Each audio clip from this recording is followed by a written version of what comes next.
ravis, en tous les cas, aujourd'hui. Vous êtes à notre écoute. C'est un gage pour nous de collaboration certaine.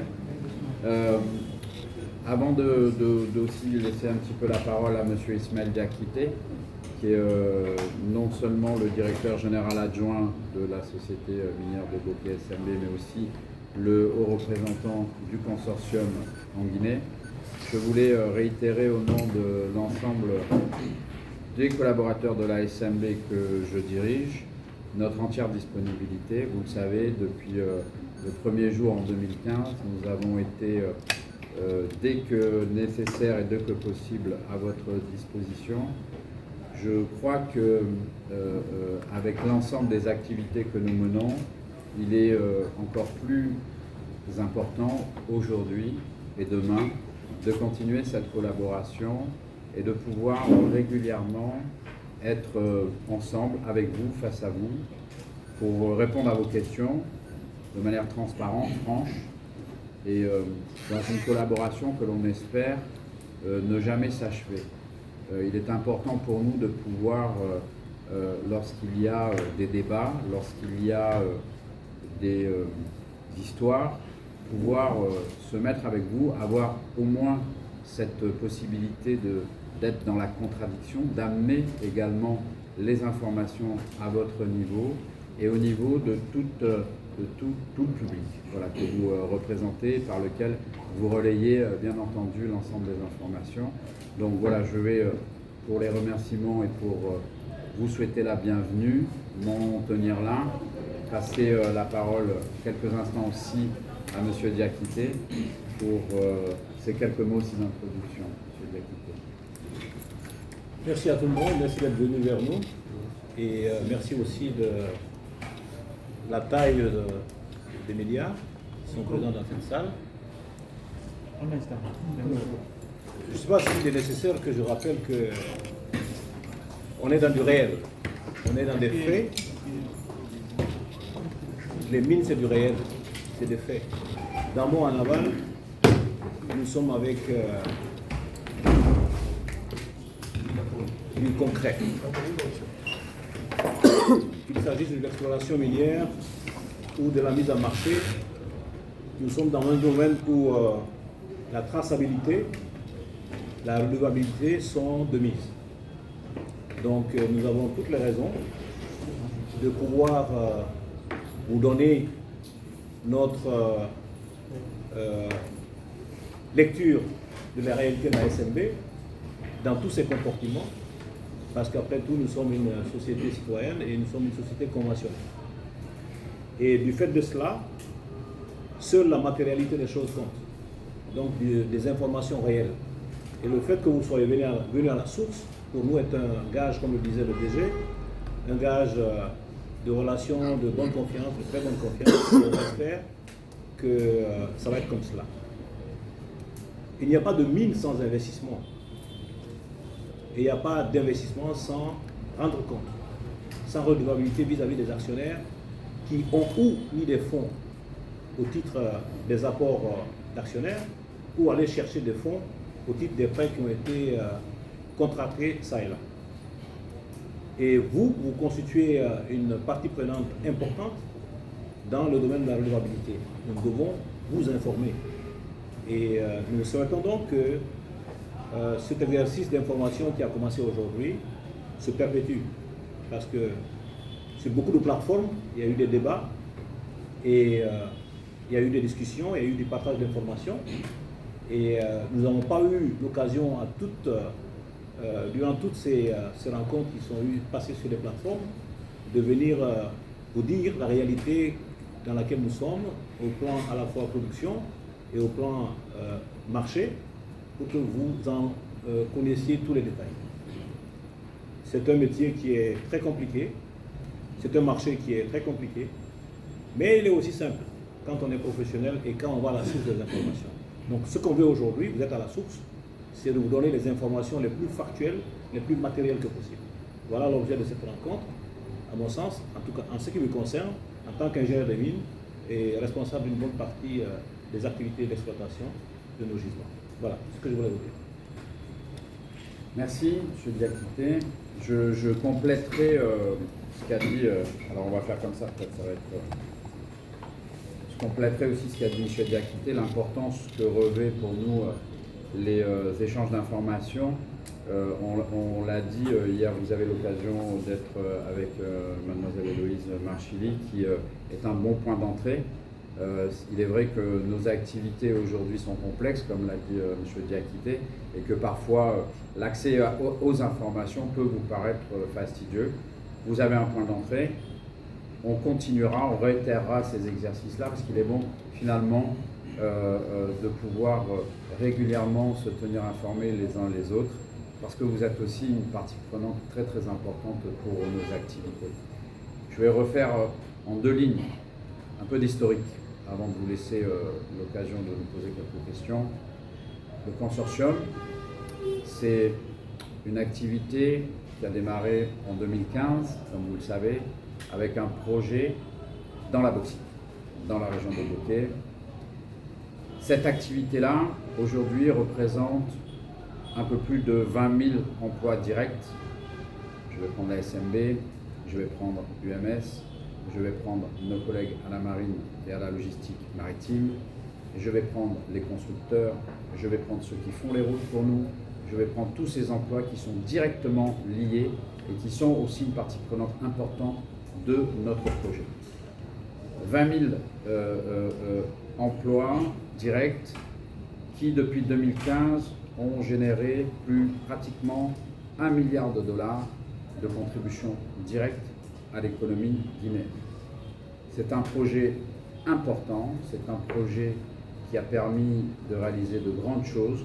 C'est plus de $3 milliards d'investissements cumulés dans la région de Bokeh, avec, comme vous le savez, pour certains, vous avez été là avec nous au mois de juin dernier, la mise en service d'un train, une infrastructure qui depuis plusieurs décennies n'avait pas été faite en République de Guinée.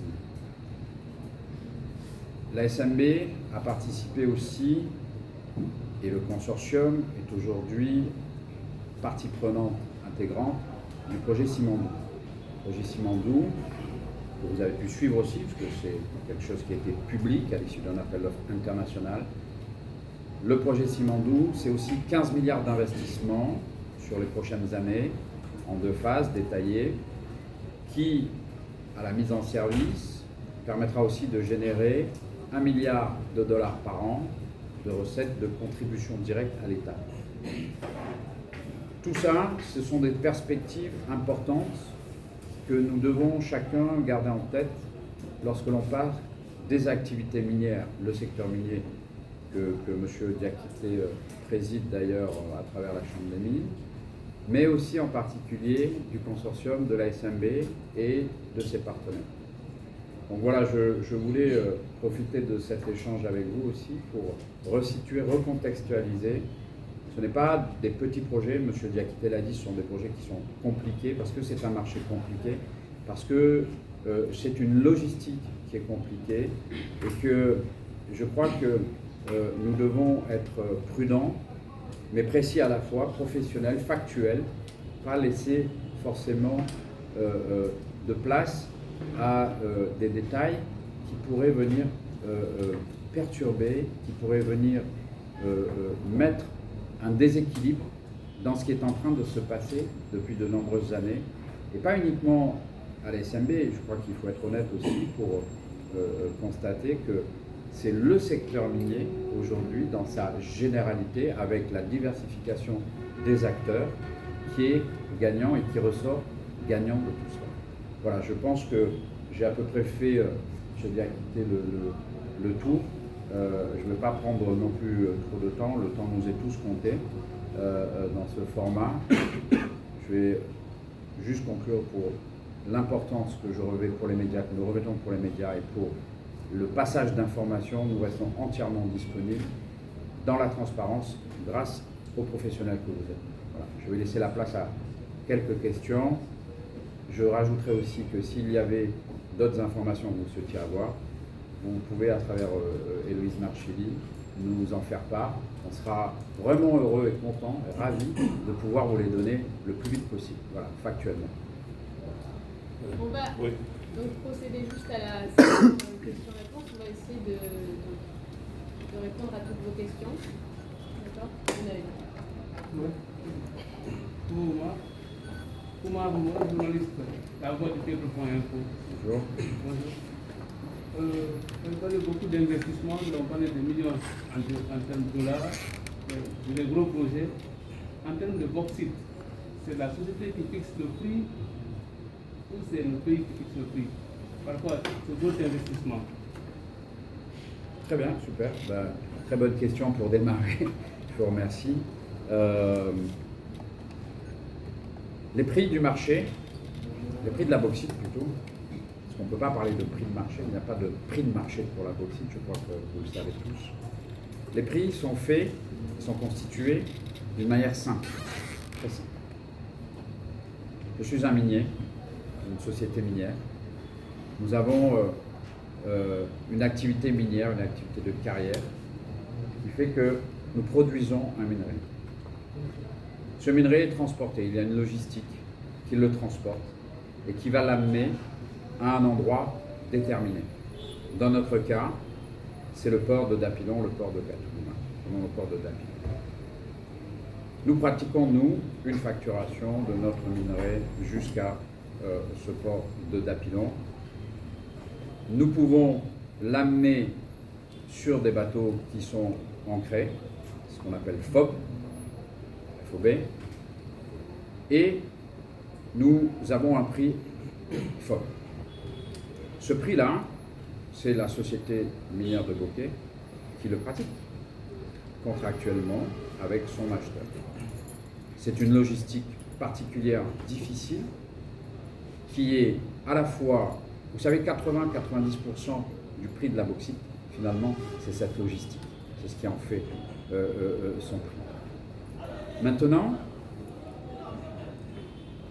pour étendre un petit peu votre question, il a été dit et écrit qu'il y a ces différenciations de prix et que l'État n'est pas ici pour fixer le prix, ce n'est pas l'État qui fixe le prix. C'est ce que nous, miniers, acteurs miniers, nous faisons avec notre bauxite et la qualité de cette bauxite-là. Et tout est en fait affaire de qualité. La bauxite est un minerai qui contient, entre autres, de l'alumine. Et c'est cet alumine qui va servir à la transformation de la bauxite en aluminium. Et plus vous avez de taux d'alumine dans la bauxite, et plus vous avez des chances d'avoir un marché performant, attractif, à un prix important. Vous avez dans les prix des variations en fonction de la teneur en alumine. Dans notre cas, 21, 22 dollars. Dans d'autres cas, 28 dollars. Mais en fait, la différence entre ces prix-là, ce n'est pas une fixation, comment je vais dire, une fixation fictive. Ce n'est pas une fixation des prix fictifs. C'est une fixation par le taux d'alumine. La SMB, aujourd'hui, c'est autour de 43% de taux d'alumine. Certains titrent à 50% et ont la possibilité de vendre une bauxite un peu plus chère.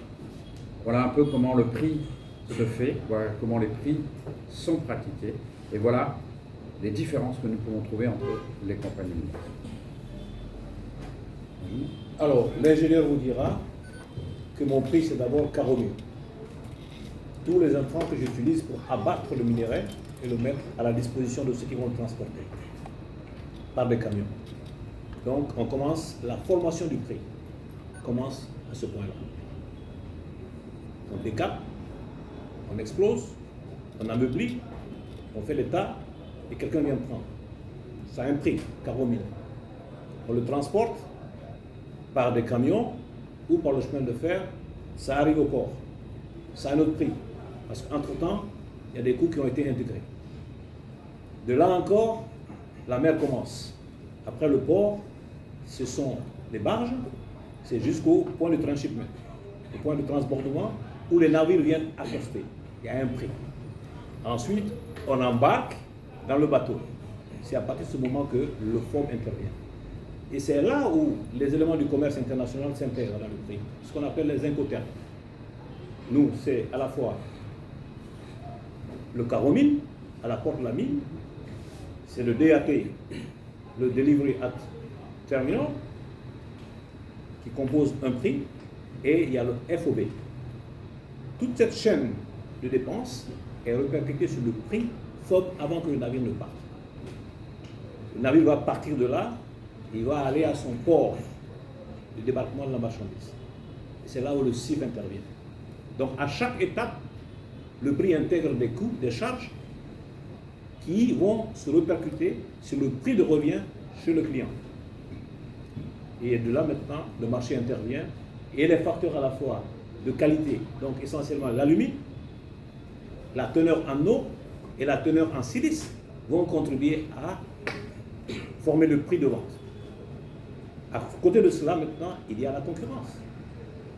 Il parlait de certains viennent avec des produits à 50%, nous on vient entre 43 à 44%, ce n'est pas la même enseigne.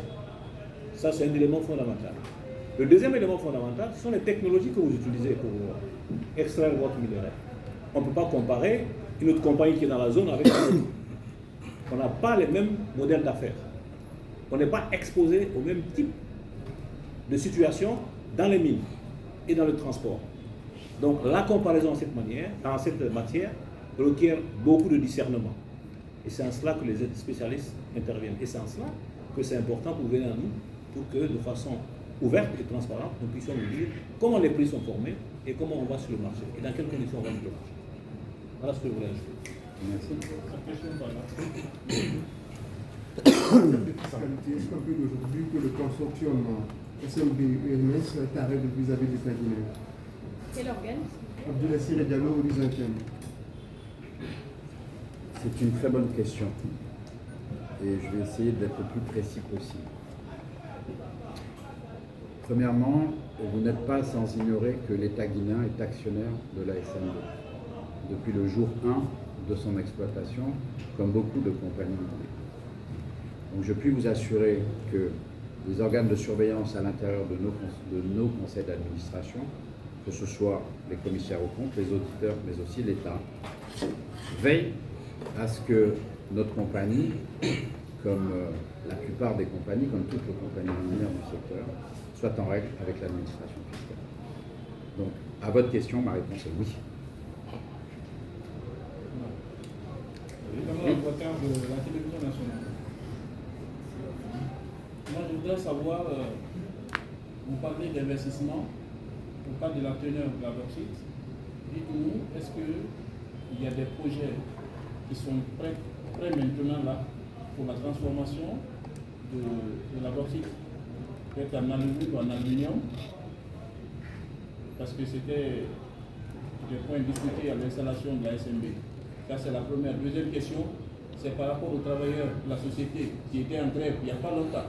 Selon nos informations, 450 ont été licenciés avec l'UMS.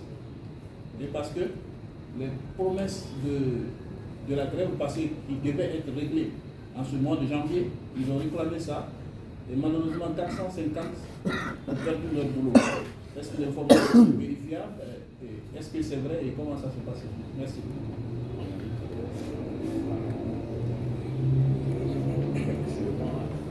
Non, on va prendre. Alors, une question très opportune et très actuelle, la question de la transformation de la bauxite en Guinée.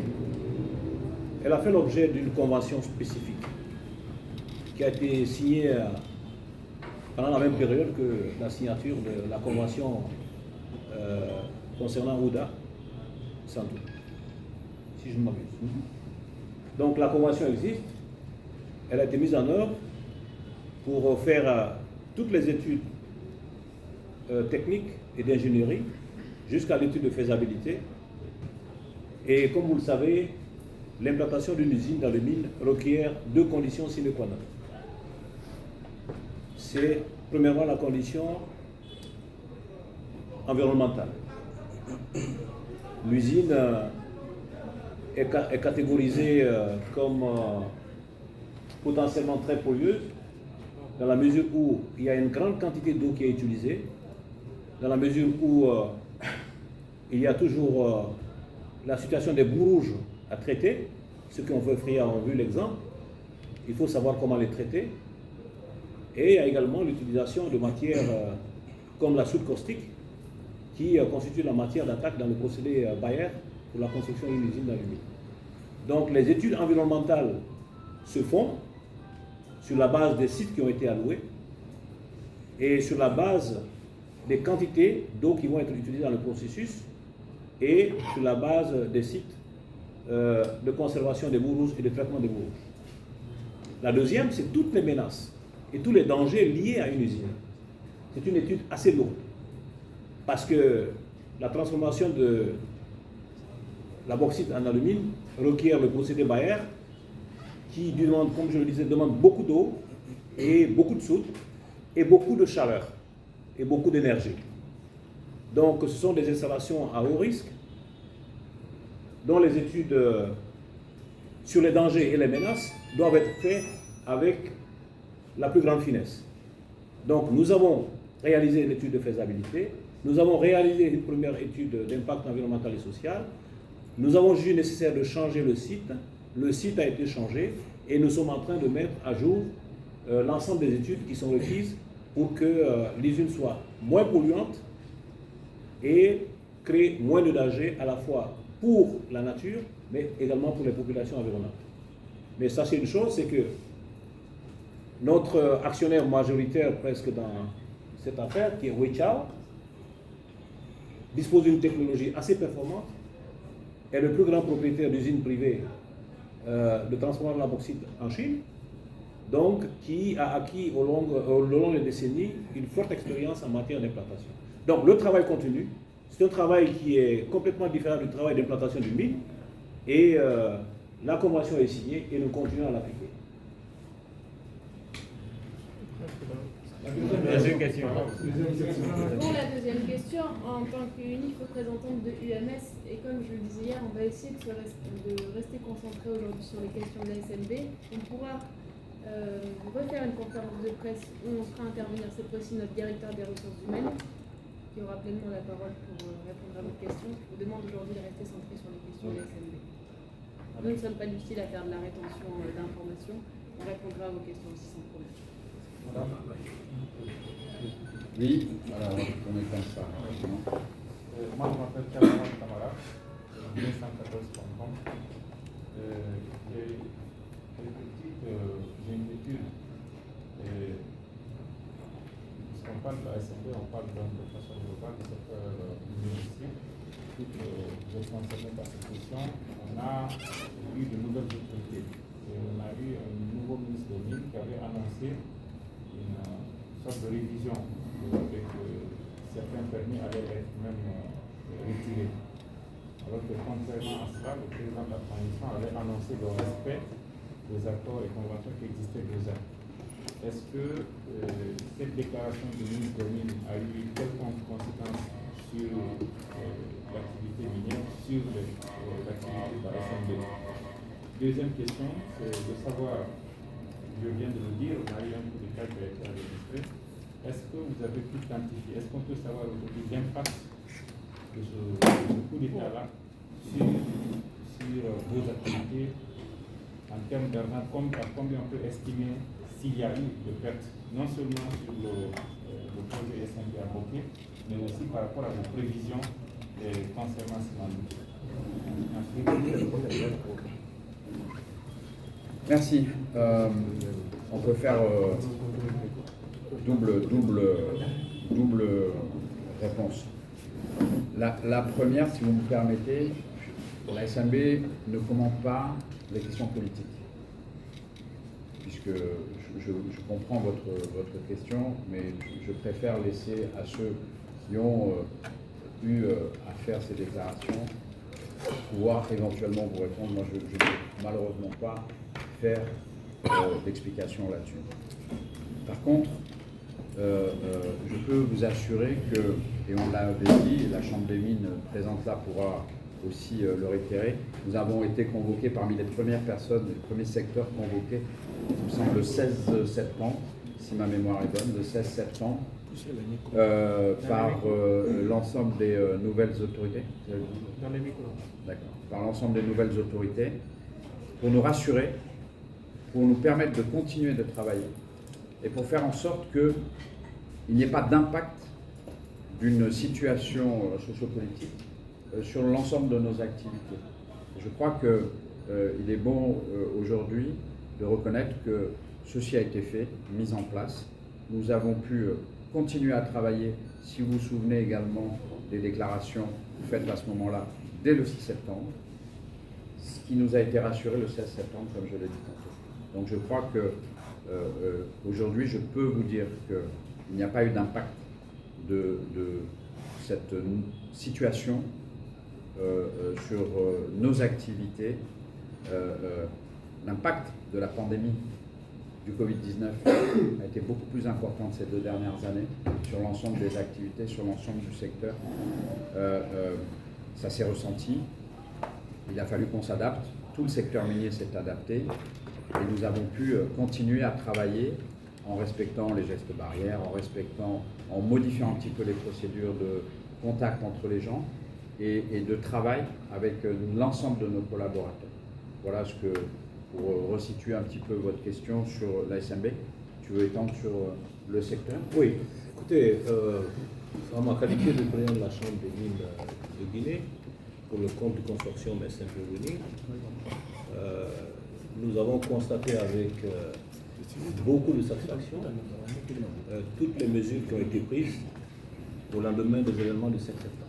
La première mesure concernait le couvre-feu. Très tôt, le couvre-feu a été assoupli au secteur minier parce que il fallait que nos équipes continuent à travailler 24 heures sur 24. Donc il y a eu un assouplissement rapide. La deuxième chose, c'est la fermeture des frontières. Là également, il y a eu des mesures exceptionnelles qui nous ont permis de continuer à travailler aussi bien en mer qu'avec les avions qui venaient avec les expatriés et certaines cargaisons aussi de marchandises, de pièces détachées qui arrivaient. Donc, nous n'avons pas du tout souffert de cela. Mais le point d'ordre des déclarations a été, franchement, le message très clair et très direct qui a été lancé aux investisseurs d'une manière générale, à tous les partenaires de la Guinée concernant le respect des accords et des conventions en place. Jusqu'aujourd'hui, nous n'avons pas constaté une entrave. Je voudrais préciser que parler des permis, parler des conventions et parmi des opérations sont 3 choses différentes. Je ne suis pas en train de parler à la place du ministre, mais je pense qu'il n'a pas parlé des accords et des conventions, il a parlé des permis. Il y a plusieurs sortes de permis. Voilà. Donc, c'est important de faire cette différenciation-là, parce que le secteur minier n'a souffert pour le moment d'aucune entrave liée au respect des accords et des conventions en place, aussi bien pour l'exploration que pour l'exportation des produits miniers. Bien au contraire, toutes les mesures ont été adaptées en fonction des besoins du secteur minier, qui est un grand pourvoyeur de revenus pour l'économie nationale. Donc, il faut que ceci soit absolument clair. Au nom du secteur, nous n'avons pas souffert, il n'y a pas eu d'impact significatif des mesures qui ont été prises sur nos activités, aussi bien en amont pendant les explorations qu'en aval pour les exportations.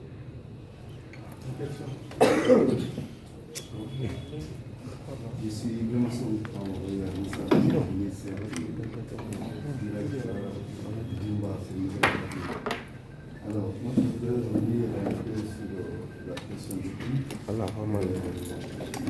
Nous comprenons que le prix est fixé à partir de tous les ingrédients qu'il y a là-dedans, mais je n'ai pas fixé la marge. Parce que quand vous mettez tous les ingrédients, il faut quand même bénéficier de quelque chose. Là, c'est fixé. Alors, la difficulté, je ne sais pas si vous le concédez, la difficulté qu'il y a, c'est que vous contrôlez toute la chaîne. Alors, on peut parfois vous soupçonner quand même de vouloir mettre un prix artificiellement bas. Parce que vous venez de nous dire que c'est vous qui le fixez. Je ne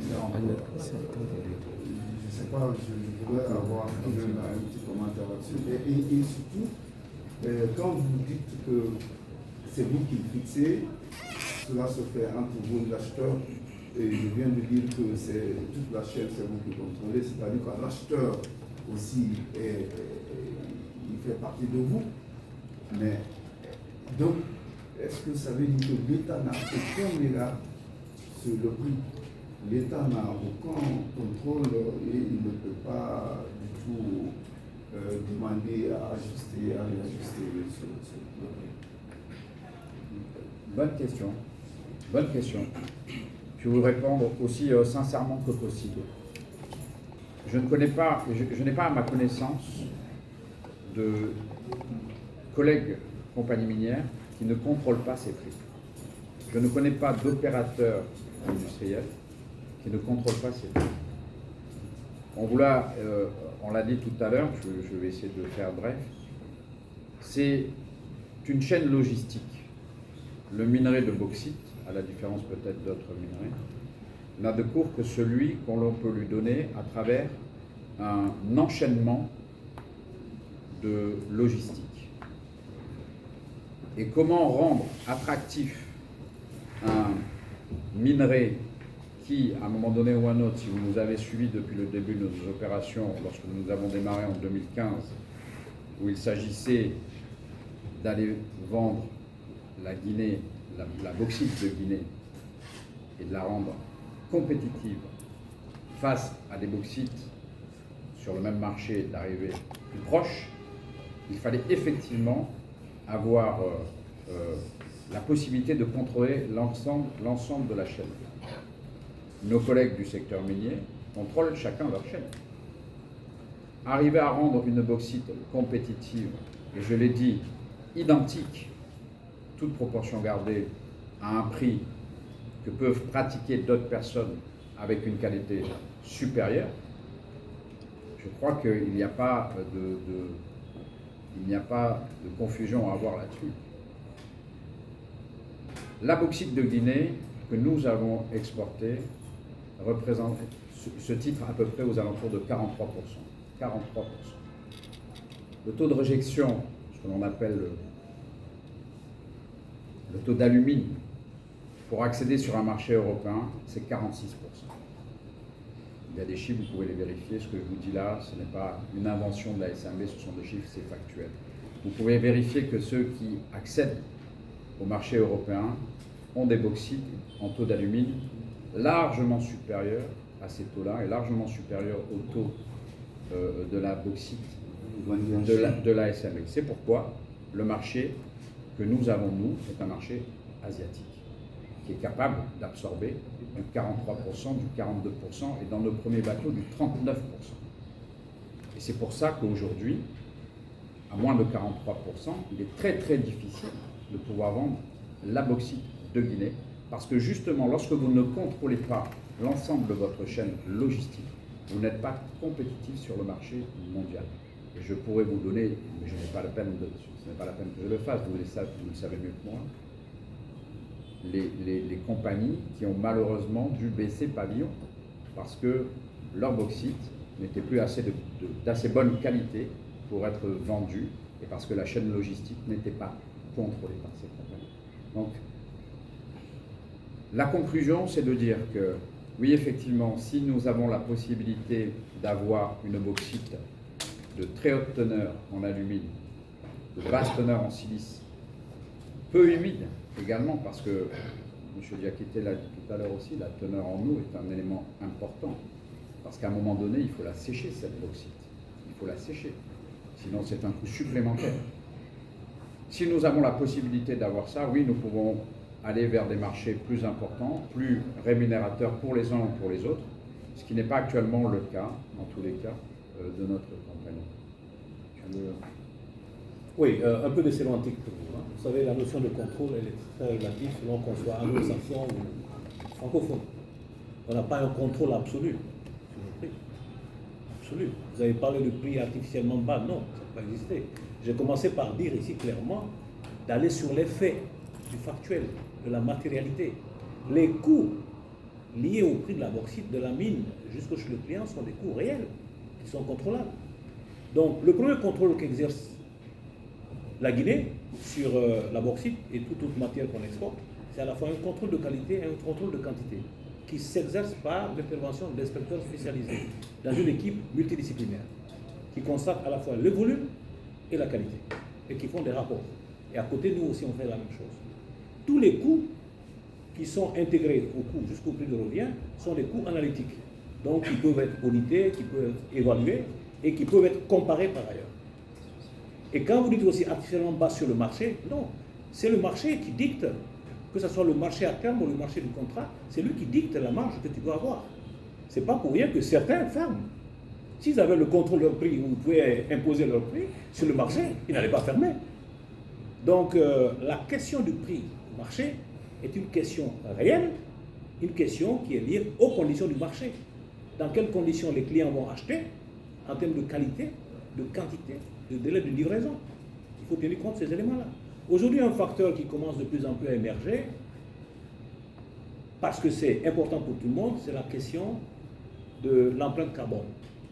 Parce que vous savez, la question de l'impact du gaz carbonique sur la couche d'ozone et le changement climatique. Donc aujourd'hui, moins ta bauxite est riche, plus tu dois utiliser de l'énergie fossile pour réduire la bauxite en alumine, et plus tu crées de gaz carbonique. Donc les clients sont demandeurs maintenant d'un minerai de plus en plus riche. Donc selon que tu as 1% de plus autour de 43 ou 1% de moins, tu peux perdre de l'argent. Voilà pourquoi le meilleur minerai de Guinée se vend au prix qui a été dit tout à l'heure par le DG, et nous, le meilleur prix qu'on a, c'est le prix auquel notre acheteur chinois achète. Donc tous ces éléments-là, je l'ai noté tout à l'heure, sont traçables, sont vérifiables. Et ça, c'est du matériel. C'est des coûts, c'est des charges réelles. Voilà. Donc il est important que cette petite sémantique, nous puissions en parler parce que ça permet de savoir quelle est la nature du contrôle exercé par la Guinée et quelle est la nature du contrôle que nous, on a sur le marché et sur le prix de revient. Si vous permettez, vous parliez de ce type de travail de ces charges, par exemple, qui pourrait bien aider à mieux rendre, mais ça, c'est l'investissement, ça dépend de vous. Ça dépend de vous. Merci. C'est-à-dire que c'est une question de choix. Oui, vous avez raison. Vous avez raison. Filière sèche avant de transformer ça en alumine et tout ça, ça c'est une question d'investissement. Oui. Donc si vous avez fait le choix de ne pas sécher, alors peut-être ailleurs, ça c'est... Non, alors, attendez, on va essayer de... Pardon, laissez-moi répondre. La SBG, la SMB, est-ce que la SMB ne fait pas de profit? Vous savez, laissez-moi vous répondre à la première question et essayer de clôturer pour prendre d'autres questions, parce que aussi le temps nous est compté, comme je l'ai dit tout à l'heure. Mais je serais heureux de continuer le débat avec vous, parce que ça, il est important. Il est important. Vous avez dit ces questions d'investissement, oui. À un moment donné, essayons de comparer ce qui est comparable. Nous avons démarré en 2015. Autorisez-nous, après simplement 6 ans ou 7 ans, de progresser comme nous pouvons progresser aussi à notre rythme. Nous étions engagés, comme l'a dit tout à l'heure M. Diakité, lors de la signature de nos conventions en fin 2018, à faire un train. Nous avons réalisé ce train. C'est une étape très très importante. Très très importante. Ce n'est pas uniquement une infrastructure pour la bauxite, une infrastructure minière. C'est une infrastructure multi-usage, multi-utilisateur. Donc c'est très important aussi de pouvoir, chacun à notre rythme, avancer. Nous sommes engagés également à la mise en place, à un moment donné, d'une unité de transformation. Ce sont aussi des investissements colossaux. Aujourd'hui, on ne peut pas tout résoudre, on ne peut pas avancer aussi vite que ce que peut-être vous le souhaiteriez, et qui pourrait aussi nous faire progresser dans toute l'industrie minière en Guinée, en tous les cas, d'avoir des unités de transformation, d'avoir davantage d'unités de séchage, qui sont aussi des investissements très lourds. Nos collègues de la CDG ont aussi des investissements depuis des dizaines et des dizaines d'années qui sont importants pour leur permettre de faire cette exploitation. Qu'ils aient pris le parti de sécher ici et de pouvoir vendre cette bauxite dans une qualité qui est la leur, au prix qui est la leur, sur un marché qui est le leur, c'est aussi un choix. C'est un choix que pour l'instant nous ne pouvons pas nous permettre parce que nous démarrons. Je vais vous dire que lorsque nous avons démarré nos activités en 2015, le premier permis que nous avions n'était même pas cadastré, c'était un petit permis. C'était un petit permis où nous avons sorti, je vous le disais tout à l'heure, du 39-40%. Du 39-40%.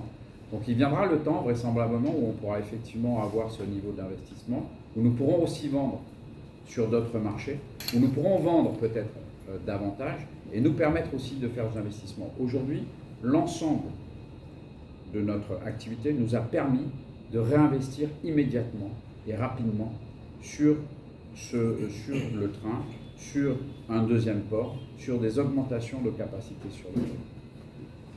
Ok, chers confrères, Là où c'est important, Ismaël. je vais ajouter juste un petit mot là-dessus. Là où c'est important, et votre question est beau son présent d'or, c'est que, vous savez, quand vous êtes à 5 ans d'exploitation et que vous envisagez des investissements, rappelez-vous toujours que cet investissement a besoin d'être amorti. Donc ça vous met en situation de compétitivité faible. Parce que vous devez répercuter les investissements que vous avez réalisés là sur encore le prix de revient. Parce que le prix de revient, ce n'est pas seulement les coûts d'exploitation, c'est l'ensemble des amortissements qui sont associés à cela. Donc on attend toujours qu'il y ait un moment pour pouvoir avancer en termes de technologie. Vous avez vu certains, après 20 ans, 30 ans, ils ont réinvesti pour remplacer le four, ils ont réinvesti pour remplacer la roupelle, ils ont réinvesti pour construire un hangar. On va arriver à cette étape-là. Et c'est en ce moment où on va aller sur des marchés plus compétitifs, on va penser à diversifier notre clientèle, parce que ces clients vont dire, je ne veux plus de la bauxite à 9%, ni à 7%, je veux peut-être à moins. Et je rappelle par ailleurs que ceux qui sèchent la bauxite ne sèchent pas la bauxite pour faire de l'alumine, c'est pour faire des matériaux réfractaires, qui est un marché de niche. Sinon, imaginez si vous devez sécher 30-40 millions de tonnes de bauxite, il vous faut beaucoup de hangars, il vous faut beaucoup de ventilation, et il vous faut encore des roupelles. Parce que dès l'instant où vous faites un hangar, il y a rupture de charge. Donc vous constituez les stocks, vous faites de l'homogénéisation, et vous reprenez les stocks encore pour aller vers le navire. Donc ce n'est pas seulement l'investissement de l'hangar qui vous voit, mais l'investissement lié à la rupture de charge et la reprise de charge pour aller vers le bateau. Donc ça, c'est juste pour votre attention du point de vue de l'ingénieur.